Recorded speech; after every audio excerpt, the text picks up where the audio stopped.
يعني شنو رأيك؟ لا لا طيب. طيب لو مو طيب؟ عاشت ايدك. اكو هنا ناس اجونا من البصرة طبعا خطار ما يحبون الكشمش فطلعوه. ما اعرف هي اصلا يتخلى لها كشمش لو لا ما ادري. ما ينحط لها كشمش. يقول ما يتخلى لها لان انت ما تحبينه فما يتخلى لها لا كشمش. لا أكلة البصراوية تختلف بس هذا طيبة.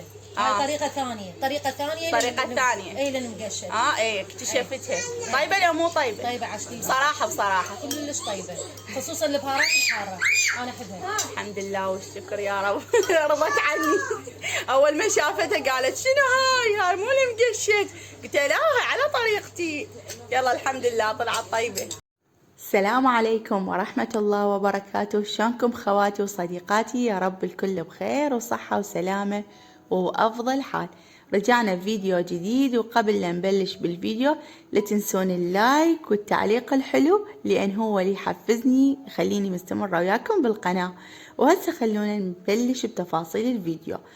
يوم من الأيام قلت اليوم أريد أسوي مقشة سمك، بس مو على الطريقة البصراوية، لا على الطريقة البغدادية اللي أنا راح أغير بالمكونات مالتها.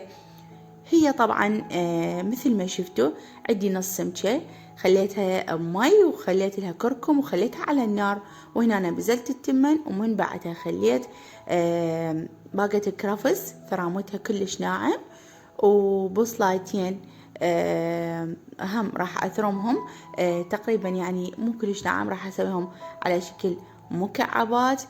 وهنا عندي ثوم راح أثرمه كلش ناعم حتى أضيفه للطبخة. وهنا بنات شوفوا من بعد ما سلق عندي السمك ونزع بكل سهولة لحم عن الجلد، فهسه راح أنطيه للبنات حتى يفلسوا لي السمك بين ما نكمل طبختنا.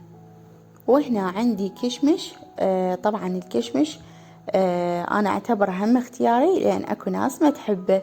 وهنا أنا عندي كركم، بهارات، بابريكا، ملح، وراح نضيف عصير الليمون بدال النوم بصرة. وهنا أنا عندي صويا صوص، طبعا هذا يستخدمونه بالسي فود ويستخدمونه بالسوشي.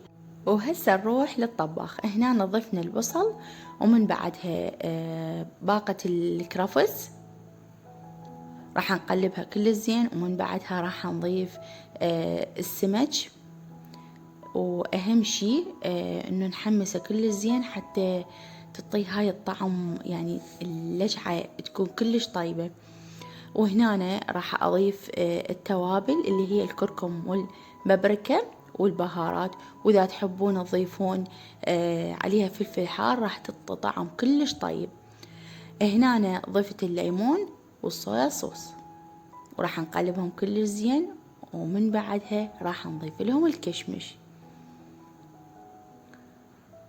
وهنا أنا من بعد ما كملت خليتهم بالجدر وخليت فوقهم التمن، وما أسولف لكم على الريحة والطعم الطيب. وصارت بهالشكل بنات، وسهمكم العافية حبايبي.